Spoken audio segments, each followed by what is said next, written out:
Gloria a Dios. Gracias a Dios por permitirnos alabarle y cantarle y adorarle. Amén. Amén. Gloria a Dios. ¿A quién iremos? Cantábamos, hermanos. ¿A quién iremos sino a nuestro Dios vivo y verdadero? Amén.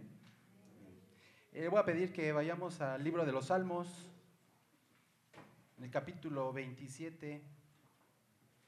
Le vamos a dar lectura en forma unida al versículo 4.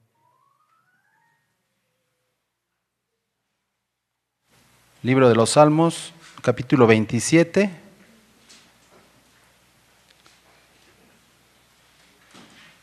Versículo 4.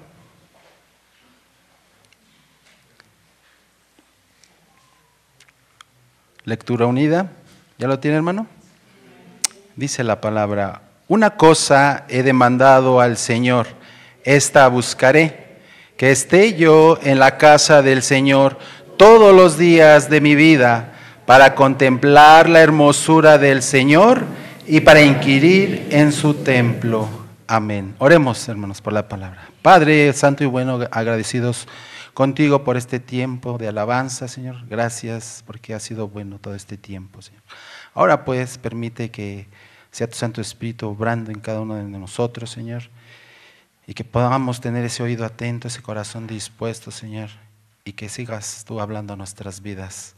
Gracias, Padre, ponemos este tiempo en tus manos. Permite que nuestro hermano Jonás, quien te ha permitido en esta ocasión transmitir la palabra, que seas tú hablando a través de su lengua, Señor, de su boca, Señor, y que lo que hemos de escuchar lo pongamos por obra. En el nombre de Jesús, amén. Amén.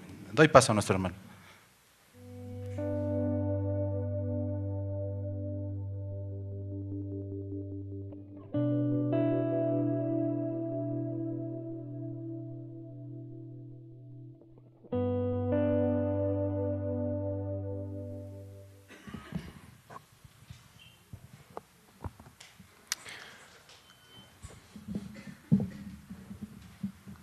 En estos días, en la reunión de jóvenes, donde todavía entro yo, si entro yo, les conviene a ustedes porque la edad de la juventud disminuye, más bien aumenta. En el grupo de jóvenes se ha estado leyendo lo que dice el libro de Eclesiastés, y el libro de Eclesiastés, en una primera lectura, para algunos, creyentes y no creyentes, puede resultar algo desesperanzador. Porque una de las cosas que dice el autor del libro del Eclesiastés es que probó todo, probó absolutamente todo lo que el hombre puede probar. Y probó de esas cosas que el hombre anhela tan fervientemente. Porque el Señor le permitió al autor de este libro tener abundancia de todo. Tener abundancia de dinero, tener abundancia, voy a expresarlo de esta manera, de paz, tener abundancia de bienes materiales, tener abundancia de mujeres, tener abundancia de todo, de todo. Y eso es lo que mayormente mueve al ser humano. Al ser humano lo mueve esta necesidad constante de obtener, de tener. Y llegamos a lo que anhelamos, y cuando llegamos a lo que anhelamos como seres humanos nos damos cuenta que hay algo más arriba. Y entonces seguimos anhelando más, ¿no? O sea, ya viajé a algún lugar y no es suficiente haber viajado a ese lugar, todavía quiero viajar a otro lugar que me parece mejor. Ya llegué al trabajo que quería y no me parece suficiente el trabajo que quería, busco un trabajo mejor porque se puede ganar más. ¿Sí me explico? Y yo creo que usted lo sabe, no solo porque lo puede ver en su alrededor, sino porque muy probablemente, y por estadística y por naturaleza humana, es casi obvio que le ha sucedido. Usted ha tenido por lo que ha orado, y es muy probable que en algún momento su corazón haya dicho: pero ¿y si puedo tener algo más? Y si no es suficiente esto, a lo mejor necesito más, ¿no? A lo mejor necesito más salud, a lo mejor necesito más dinero, a lo mejor necesito más. Y eso es lo que mueve al ser humano. El ser humano se motiva por esas cosas y desea porque le parece que en ello haya la plenitud que tanto necesita. Hay un vacío ahí en nuestro espíritu, en nuestro alma, que pretendemos llenar con lo que sea. El autor del Eclesiastés dice: yo probé todo eso, y ¿saben qué? Al final no es relevante. La traducción que mayormente leemos dice que es vanidad, lo que podemos traducir como sin valor, Algunas otras traducciones lo dicen, es como tratar de agarrar el viento, es algo imposible, es algo que te va a desgastar, es algo que no vas a conseguir, es algo en lo que te vas a fatigar. ¿Ha tratado de agarrar el viento? Hágale así. ¿Cuánto viento agarró? Trate de agarrar más viento y se va a desgastar. Y tan pronto quiera utilizar el viento que según usted agarró, se le va a ir. El autor del Eclesiastés llega a esa conclusión. Y entonces, después de poner muchas comparaciones, dice, ¿y entonces de qué se trata esto? ¿De qué se trata la vida que el Señor nos permitió vivir? ¿Qué hacemos con esto? Hace no mucho tiempo yo compartía también esta experiencia. Alguna ocasión estaba yo en una tienda de tenis, y en el pasillo donde estaban los tenis había un chico, literalmente un chico, no creo que llegara a los 15 años, pero estaba viendo los tenis, el niño, y cuando vio unos que le gustaron, dijo con esta expresión: ¡ah, mira esos tenis! Si yo tuviera estos tenis, y ahí se quedó. El niño le lava esos tenis, y no está mal. Pero la expresión que utilizó fue: esos tenis son lo que me hacen falta. Esos tenis son lo que necesito para ser feliz. Y mire, el niño no se veía pobre, no se veía necesitado, pero el niño le parecía que en los tenis estaba su felicidad. Y es un niño, ¿no? Podemos decir, pues es normal, es un niño, pero conforme vamos creciendo, la naturaleza humana no cambia y seguimos anhelando esas cosas. Y entonces me parece importante que consideremos esto, qué nos mueve a nosotros como cristianos para hacer lo que sea que hacemos, ¿no? Porque aún como cristianos, lo que se supone que debería de movernos es que conocemos al Creador del cielo y de la tierra, al dueño de nuestra eternidad, al dueño de todo, y entonces eso debería dirigir nuestra vida, debería dirigir nuestras decisiones. Basta detenernos un poquito, a veces, para darnos cuenta de que aun cuando lo conocimos, y no estoy poniendo en duda que usted lo haya conocido, ni que yo lo haya conocido, pero aún después de haberlo conocido, no necesitamos mucho para darnos cuenta que nos vuelven a mover las mismas cosas que nos mueve a la gente que no conoce a Dios. El tener más, el vivir mejor, y entrecomillamos ese vivir mejor, obviamente, ¿no? Porque la Escritura también nos deja ver que quien más tiene dinero también adquiere otras necesidades, unas necesidades que nosotros los pobres no tenemos, ¿no? Unas necesidades que nosotros no tenemos. Dice Proverbios también que es mejor comer semillas, comer fruto de la tierra en paz, que estar buscando carne, ¿no? Que estar buscando buenas cosas. Porque de lo que se trata es de la paz, no de lo que como. Pero los seres humanos estamos torcidos ahí en nuestra naturaleza porque nos parece que nuestra paz está en el comer carne. ¿Me explico? Nos parece que nuestra paz está en el tener mejores cosas. Y el detalle no está con la gente que no conoce a Dios, el detalle está con nosotros, que sí lo conocemos. Porque yo me atrevo a pensar un poco que ese niño no era cristiano, ¿no? Y además era un niño, era alguien inmaduro, es natural en alguien inmaduro. Pero en un creyente, y en un creyente de años, y obviamente no estoy hablando de tenis, ¿no? Estoy hablando ya de otras cosas. De otras cosas. ¿Qué nos mueve? ¿Dónde nos parece que hallamos nuestra paz? ¿Dónde nos parece que hallamos nuestra plena satisfacción? ¿Dónde nos parece que hallamos la plenitud que tanto queremos? Dese cuenta, considere un poco sus últimas decisiones y vea qué lo está moviendo. Ahora, realmente a veces no es tan sencillo. Incluso lo llegamos a disfrazar o a entender, porque la misma Escritura dice que el Señor bendice con bienes a quienes lo buscan y a quienes le temen. Y tenemos, por ejemplo, el caso tan famoso y tan sonado de Job, donde vemos que el Señor le quita todo, pero hay algunos creyentes que, más allá de ver todo ese proceso de madurez y tan pesado y tan difícil sobre el que el Señor sometió a Job, Más allá de ver ese proceso, ven lo que pasa en los últimos versículos. ¿Qué pasa en los últimos versículos? Dice que el Señor le dio al doble. Y entonces estamos los cristianos esperando que esta crisis que estamos viviendo no es relevante porque el Señor me va a dar al doble. Y mi esperanza está en que el Señor me dé al doble. Y mi esperanza está en que el Señor me retribuya con hijos más hermosos que los que tuve antes. Y esa es mi esperanza. No he tenido hijos, no se espanten, no es por mí. Es lo que dice la historia de Job. Pero como cristianos, a veces nuestra esperanza está en eso. Y a veces, fíjese, yo no sé si usted lo ha usado, muy probablemente sí, y yo lo voy a invitar a que tenga cuidado de aquí en adelante. Cuando alguien está enfrentando necesidades o cuando usted mismo enfrenta una necesidad o una pérdida, puede pasar cuando alguien no tiene el trabajo que desea, no tiene el trabajo para el que aplicó, alguien no entra a la escuela, cuando alguien no entra, solemos decirle a la gente que no entra o solemos decirnos a nosotros mismos, no te desesperes, el Señor tiene algo mejor para ti. ¿Y a qué suena? Ay, pero es que ese trabajo me iba a ir bien.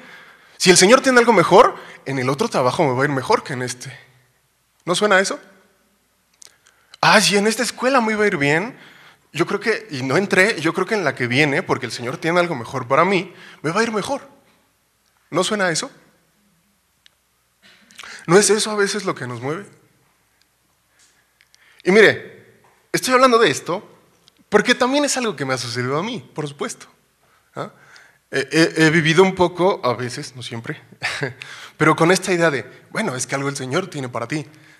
Y mire, yo creo que es así porque Dios es bueno. Pero lo que necesito yo entender como creyente, y como creyente que aspira a madurar, es que no se trata de algo mejor en mi concepto. Es que no se trata de algo más en cantidad económica, es que no se trata de algo más en posición, es que no se trata de algo más en eso, se trata de algo más en otra cosa, en otro aspecto que es mucho más relevante y determinante que el fruto, que la bendición. Como creyentes vamos buscando la bendición. El problema no está en la gente de allá afuera que busca las bendiciones, eso es normal. La gente de allá afuera busca que el Señor solucione sus problemas. Ay, hermano, pero es que la Escritura dice que oremos por esas cosas, claro. Expóngale al Señor sus necesidades. Pero de vez en cuando deténgase a pensar si está buscando al Señor para que resuelva sus necesidades o si está buscando al Señor por quién es el Señor. Porque eso es lo que cambia las cosas. Porque si yo busco al Señor porque Él supla mis necesidades y cuando el Señor me deja enfrentar carencias, pues me voy a topar con pared y mi corazón se va a doler y me voy a amargar y voy a sentir muchas cosas. Mire, en la carta que Pablo le escribe a Timoteo, si quiere moverse hacia ahí, a la segunda carta de Pablo a Timoteo, solo que voy a leer la traducción al lenguaje actual, si alguien tiene múltiples versiones y quiere leerla, adelante. Segunda carta a Timoteo, capítulo 3, en la traducción al lenguaje actual.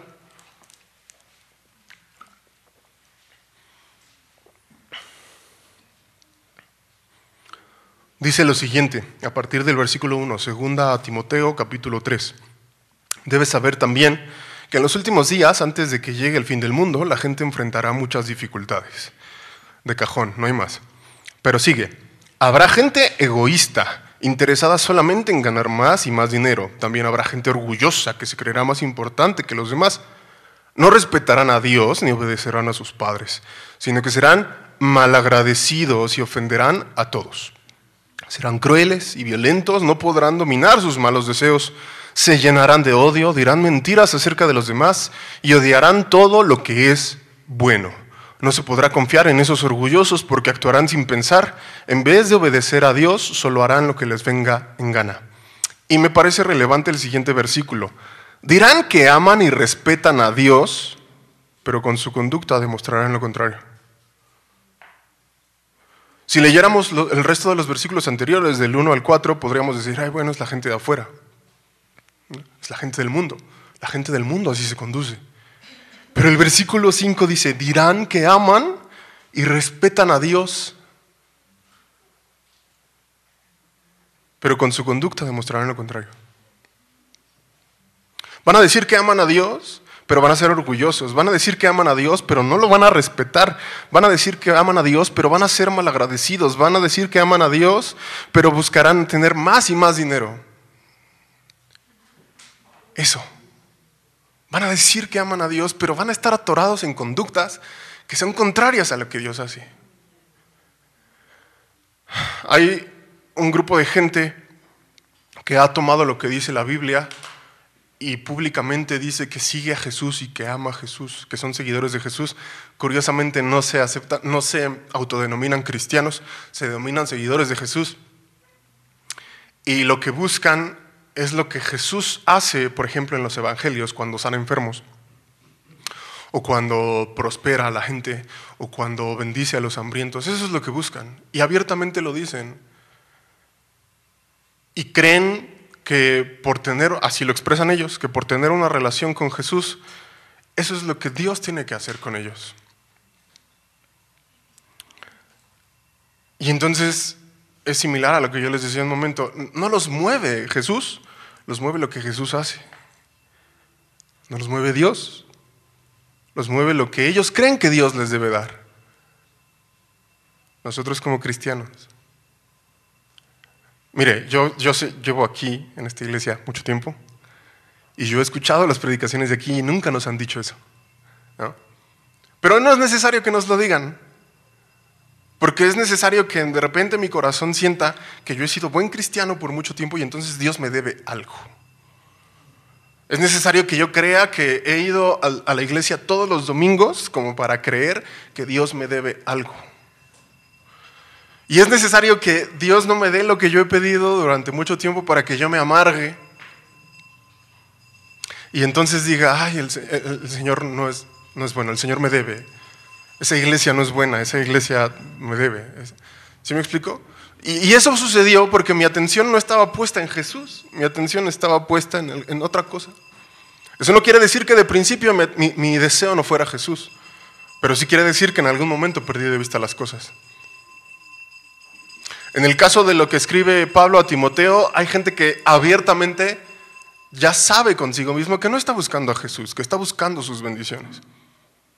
Y entonces por eso dice el versículo 5, van a decir, yo amo a Dios. Pero ellos ya saben, en su conciencia está, sí, yo te digo que te amo, Señor, pero yo te amo, Señor, porque tu palabra dice que si yo te amo, me vas a dar. Por eso yo digo que te amo. No me es tan relevante lo que tú dices que esperas de mí, no me es tan relevante lo que tú dices que puedes hacer con mi carácter, con mi naturaleza, con mi corazón, con la necesidad de que yo me humille.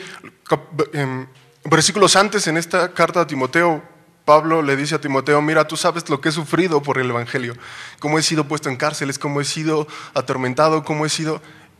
Y ese es el ejemplo de alguien que no dice que ama a Dios, de alguien que ama a Dios, alguien que es capaz de soportar esas cosas que no tan fácil soportamos.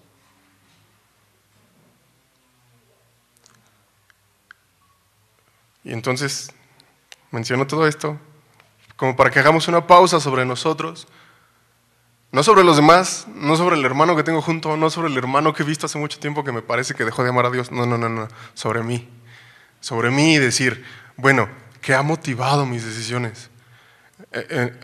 Platicaba con una amiga en este año, hemos tomado decisiones acerca de nuestra vida porque nos parece que el resultado de esas decisiones van a ser buenos y no hemos visto resultados. Hemos visto incluso resultados contrarios a las decisiones que hemos tomado. Voy a expresarlo de esta manera, hemos fracasado en lo que hemos intentado. Y nos enfrentábamos a este asunto de decir, bueno, ¿por qué estoy haciendo lo que estoy haciendo? Y yo le decía a ella, yo necesito entender y entenderlo siempre, que todo lo que sea que estoy haciendo, lo tengo que hacer no por el resultado, sino porque creo que es lo que agrada a Dios. Lo tengo que hacer, y más bien voy a cambiar esta palabra, lo voy a hacer porque Dios ha tenido misericordia de mí y me deja entender y ver que lo que hago no se trata del resultado que yo tenga. Se trata de que en el proceso su nombre sea glorificado.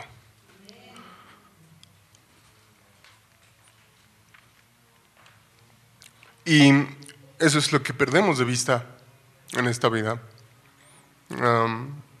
Anhelamos cosas, anhelamos cambios, anhelamos mejorías. Y mire, le voy a decir algo. Como tal, no es algo que esté mal. Es algo que es parte de la vida y es algo que Dios nos deja tener. Porque sí, a Job le retribuyó el doble. Y yo creo que cualquiera de nosotros, después de que vivamos algunas experiencias negativas, el Señor nos puede dar el doble. Pero no es eso lo que me debería mover. No quiero que me mueva eso. Yo aprendí que tengo que ver eso en mi vida y decir, no se trata de lo que me vas a dar. Se trata de justamente el camino y lo que hago en el camino. Alguna vez lo decía en la clase, estamos más acostumbrados a pensar en un Dios que hace milagros, que es una realidad. Yo creo, y usted lo ha visto, es un Dios que hace milagros. Pero el mismo Dios que hace milagros es un Dios que nos somete a procesos, y esos a nadie nos gustan. Los procesos son largos, son cansados, son agotadores, requieren de energía, requieren de compromiso, requieren de valor, requieren de disciplina. Y esa nadie la quiere. Nadie se quiere meter ahí. Pero el mismo Dios que hace milagros es el Dios que nos mete a procesos. Y lo que espera es que en ese proceso nosotros aprendamos a depender de Él. Lo que espera es que en ese proceso nosotros aprendamos a glorificarle. Y no es un Dios que nos mete en el proceso y nos abandona ahí en el proceso, es un Dios que promete estar a lo largo del proceso. Entonces, nosotros necesitamos considerar algo. En la clase también se mencionaba, y mire, yo le decía, lo que menciona Timoteo es gente que ya de plano se entregó a decir, no me importa el Señor, me importa lo que me da. Hay gente que ya en su corazón está así y no tiene intención de cambiar. Dios es tan bueno que aún de esos tiene misericordia, pero no es como parte de lo que quiero hablar. Quiero hablar de otra ocasión, de otras ocasiones, donde no es tanto que de principio pensemos así, sino que algo sucede con nosotros, que perdemos de vista nuestro destino, nuestro norte, nuestra ancla, y entonces las cosas se nos complican. Salmo 73, muy conocido, ¿lo conoce? Salmo 73, vamos ahí. Yo espero que sí lo conozca. Si no, vamos, Salmo 73.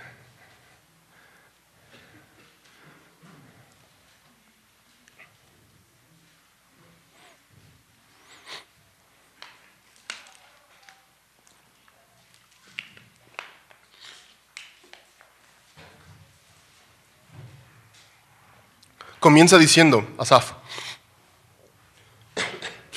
ciertamente es bueno Dios para con Israel, para con los limpios de corazón. Hace una declaración que no cambia, que no se mueve y dice, bueno es Dios.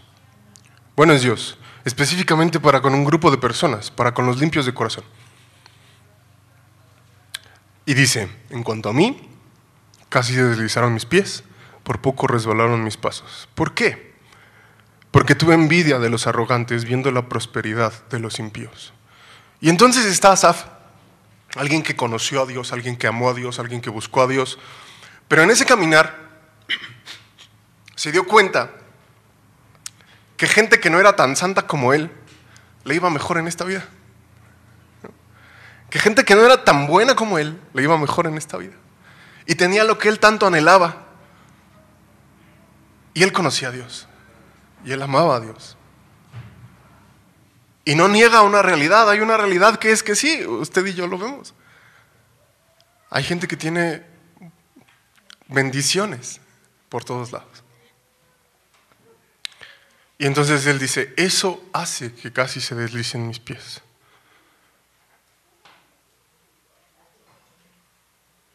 Lo que cambia todo es el versículo 17. El versículo 17 dice, hasta que entrando en el santuario de Dios. Hasta que entrando en el santuario de Dios, comprendí el fin de ellos. Y si bien he estado hablando de los bienes materiales y de las actitudes que queremos tener, lo que me gustaría que fuera el centro de lo que estoy mencionando en esta ocasión es esto, entrando en el santuario de Dios. Cuando Asaf, quiero que recuerde esto, Asaf de principio sí amó a Dios. De principio buscó a Dios. No fue que no lo conociera, sí lo conoció. Pero en ese caminar dejó de mirarlo.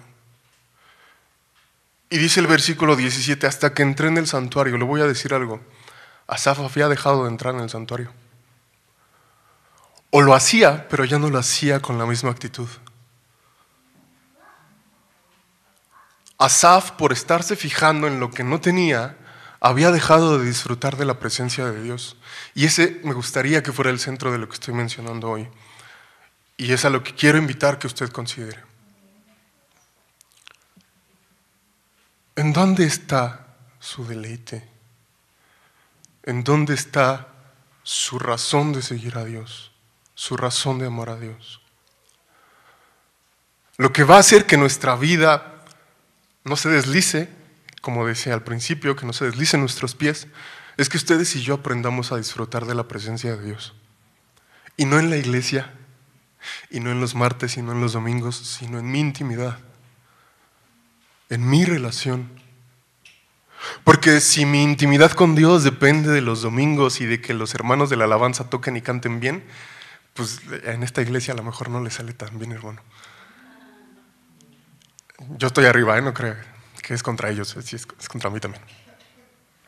Si su intimidad con Dios depende de que el predicador sea un buen predicador, también puede que tenga problemas.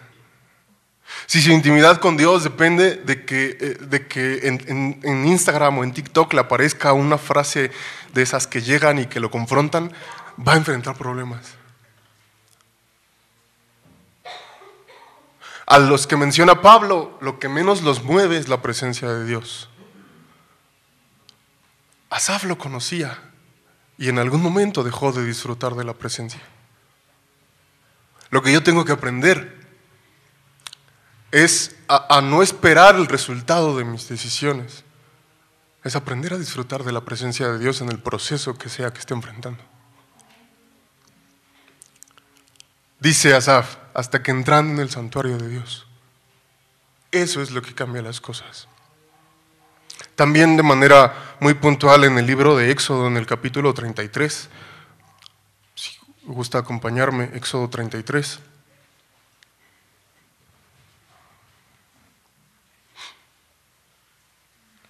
En esa ocasión voy a usar la traducción viviente, si alguien tiene traducciones y quiere acceder a ella.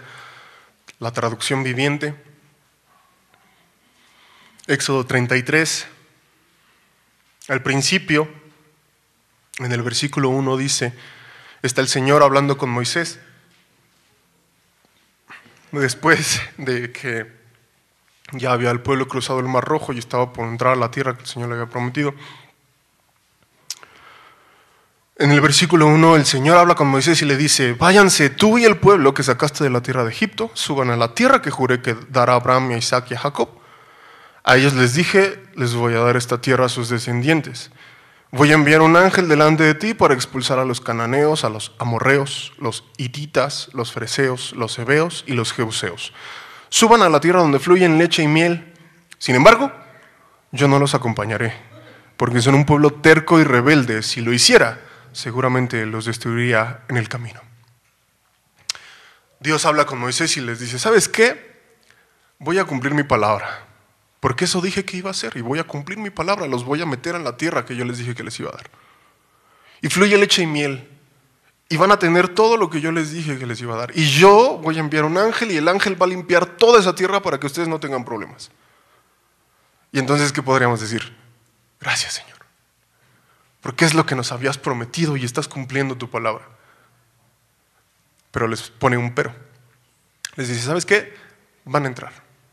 Pero yo no voy a ir con ustedes, porque son tercos. Y si voy con ustedes, hay una posibilidad de que los termine destruyendo, porque son tercos.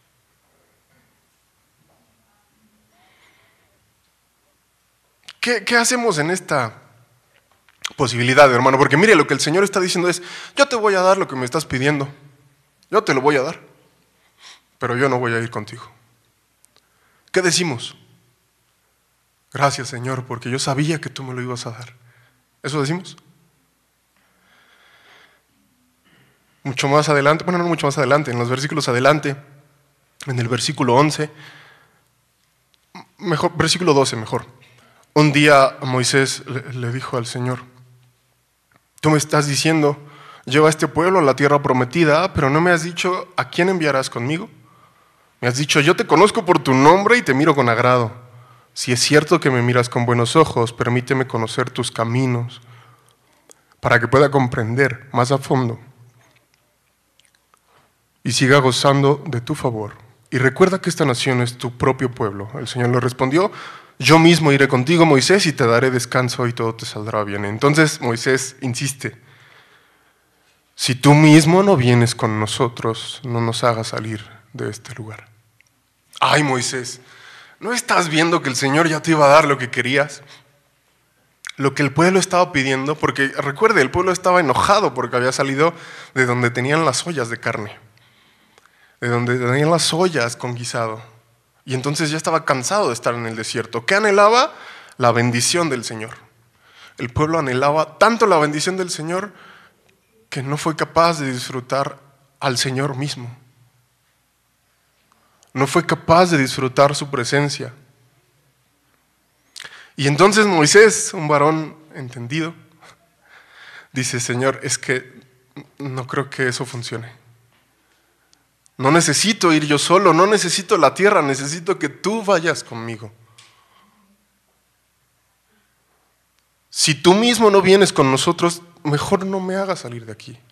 No nos lleves de aquí. Lo que es relevante es la presencia, pero mire, quiero también centrarme un poco en los versículos anteriores. Dice, esta versión lo expresa de esta manera: tú me estás diciendo, lleva a este pueblo a la tierra prometida, pero no me has dicho a quién enviarás conmigo. Dice Moisés: tú, Señor, me has dicho, yo te conozco por nombre y te miro con agrado.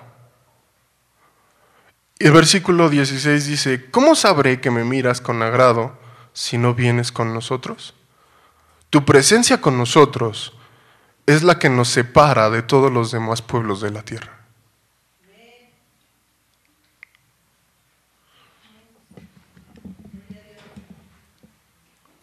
Lo que hace la diferencia con nosotros cristianos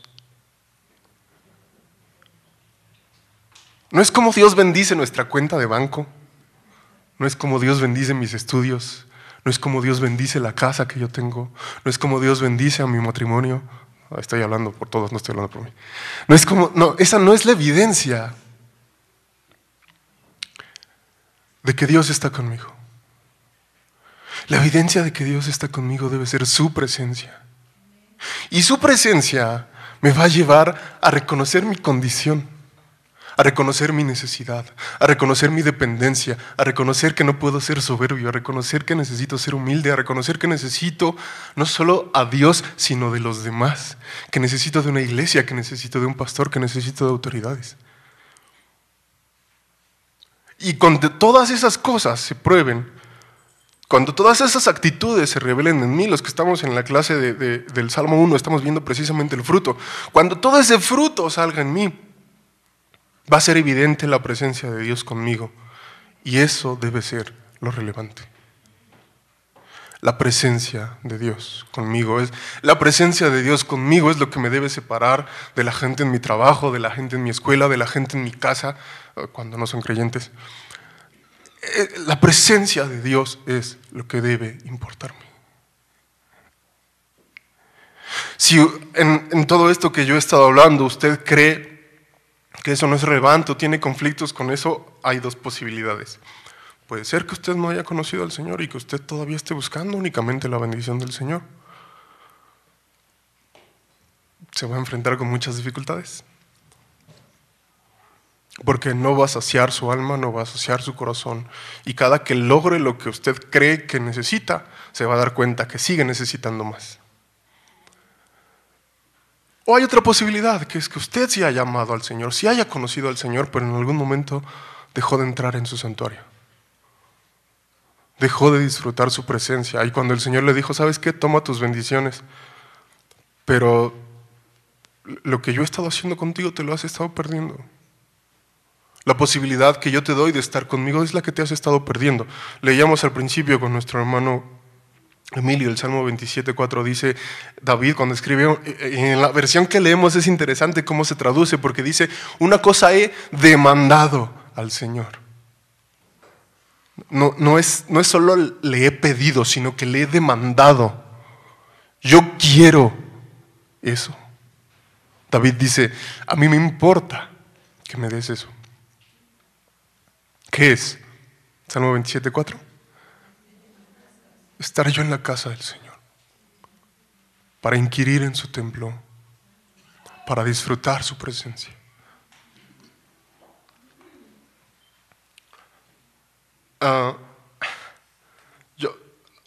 Lo que va a ser evidente que yo estoy en intimidad con el Señor va a ser el fruto de mi vida.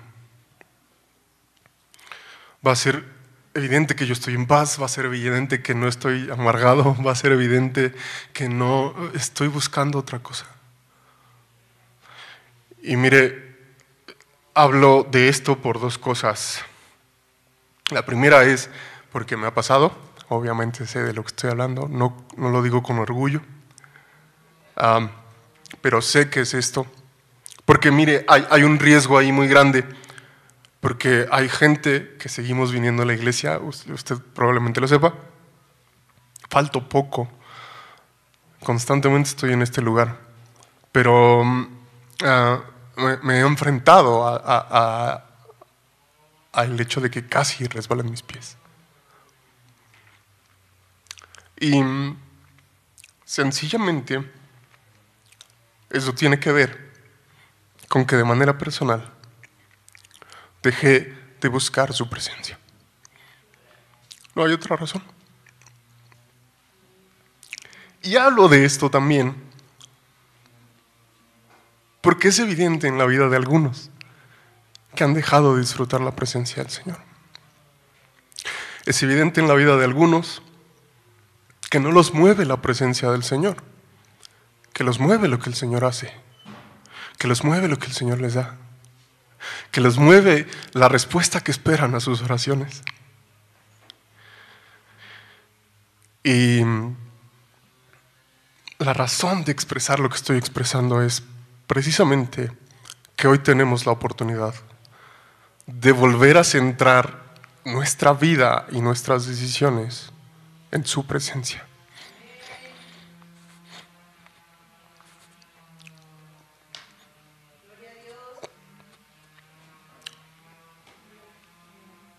Al final, eso es lo que hace diferencia. No su bendición, no su poder, no su gracia, su presencia. Porque eso es lo que Él prometió y eso es a lo que Él nos está dando acceso. Toda su gracia, todo su perdón, todo su amor que Él tuvo en la cruz, que Él tuvo a lo largo de su vida, a lo largo de mi vida, es para que ustedes y yo disfrutemos de su presencia. En esta versión, en el Éxodo dice, yo te conozco por tu nombre y te miro con agrado. Lo que el Señor busca es tener una relación con usted, conmigo, con nosotros. Y parte de esa relación el Señor lo bendice y el Señor nos da y el Señor nos ha dado mucho. A mí me ha dado mucho, tengo más de lo que merezco, tengo más de lo que soy capaz de producir, tengo mucho. Pero eso no es lo que debería moverme. Lo que debería moverme, lo que puede moverme, lo que puedo disfrutar es el hecho de saber que Dios me conoce por nombre, que Dios busca comunión conmigo y que me ha dado la oportunidad de tener su presencia como diferenciador total del resto de los demás. No porque lo merezca, no porque sea mejor, no por nada más, sino porque Él es bueno. Y entonces, esto se menciona porque, repito, sí es evidente cuando la presencia de Dios, cuando nosotros ya no pasamos tiempo en la presencia de Dios. Y este es un buen momento para que usted afine lo que tenga que afinar en lo personal, para que usted vea lo que tiene que distinguir en lo personal, y si está cerca de lo que Asaf estuvo y algunos estuvimos o estamos, de que sus pies resbalen, entonces vuelva a entrar al santuario. Y diga, Señor, y mire, yo le voy a decir algo. Cuando Asaf entró al santuario, Yo creo, no lo expresa literalmente, pero yo creo que sí entró a quejarse. Yo creo que sí entró sintiéndose mal, sí entró diciéndole al Señor que no entendía las cosas. Y el Señor es tan bueno que le respondió lo que le tenía que responder. Es tan bueno que le dijo lo que tenía que saber, no le dijo otra cosa. Si usted, voy a expresarlo de esta manera, si usted necesita quejarse con Dios, quéjese. Pero cuando se queje, esté dispuesto a escuchar lo que Dios le va a decir. Pero cuando llore con amargura, porque yo creo que se puede entrar así, esté dispuesto a escuchar lo que Dios le va a decir. Y entonces va a encontrar la paz que tanto necesita. Y entonces va a encontrar lo que su alma estuvo buscando. Y acuérdese de esto, porque en el caminar es probable que le vuelva a suceder. Pero entonces usted necesita volver a ese lugar al que tenemos acceso por gracia, a su presencia. Incline su rostro. Incline su rostro si esa es su condición, si esa es su necesidad en este momento. Es un buen tiempo, es una buena hora para entrar a su presencia. Es un buen lugar para disfrutar de su presencia y decir: Señor, tú conoces lo que he estado pidiendo, lo que he estado buscando, lo que he estado necesitando, y conoces mi sentir y conoces mi pensar. Pero Señor, quiero volver a ver las cosas como se tienen que ver, quiero volver a mirar las cosas como se deben mirar y disfrutar lo mejor que me has dado, que no es tu bendición, sino tu presencia. Tu presencia. Tómese un tiempo ahí en lo personal.